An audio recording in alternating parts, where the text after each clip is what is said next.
السلام علیکم ورحمۃ اللہ وبرکاتہ۔ محترم ناظرین، اس زمانے میں اور اس وقت میں ایک رجحان بہت تیزی سے فروغ پا رہا ہے۔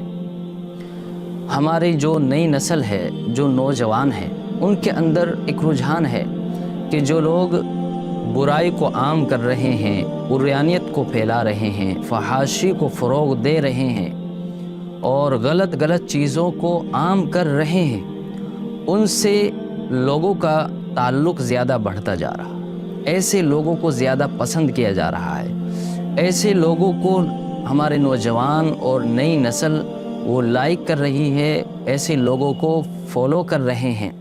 جبکہ آپ اگر دیکھیں دوسری طرف جو نیک لوگ ہیں، اچھے لوگ ہیں، اچھی چیزوں کی طرف، اچھی باتوں کی طرف وہ دعوت دیتے ہیں، لوگوں کو بلاتے ہیں، ایسے لوگوں کو لائک کرنے والے، ایسے لوگوں کو فالو کرنے والے، محبت رکھنے والے، ان سے تعلق رکھنے والے لوگ کم ہیں۔ جبکہ آپ اگر اس چیز پر غور کریں تو یہ بہت زیادہ بھیانک صورتحال ہے۔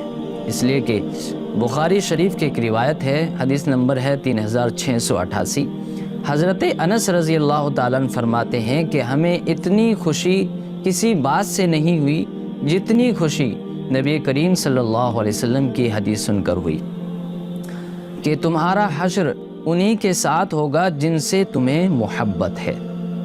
پھر حضرت انس رضی اللہ تعالیٰ عنہ نے فرمایا کہ میں اللہ کے رسول سے، ابو بکر سے اور عمر سے محبت کرتا ہوں، اور ان سے محبت رکھنے کی وجہ سے یہ امید رکھتا ہوں کہ میرا حشر بھی انہی کے ساتھ ہوگا، اگرچہ میں ان جیسا اعمال نہ کر سکا۔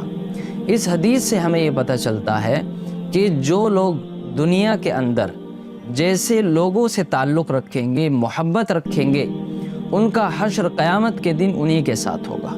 وہ لوگ انہی کے ساتھ کھڑے ہوں گے اور ان کا حساب کتاب بھی انہی کے ساتھ ہوگا۔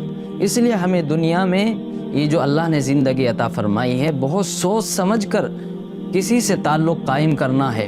بلکہ میں تو صاف طور سے کہنا چاہتا ہوں کہ اپنے اکابر سے، بزرگان دین سے، علماء کرام سے محبت رکھنی چاہیے، اچھے لوگوں سے محبت رکھنی چاہیے جو اچھائی کی طرف دعوت دیتے ہوں اور تمہیں برائی سے روکتے ہوں، کہ قیامت کے دن ایسے ہی لوگ کامیاب ہوں گے۔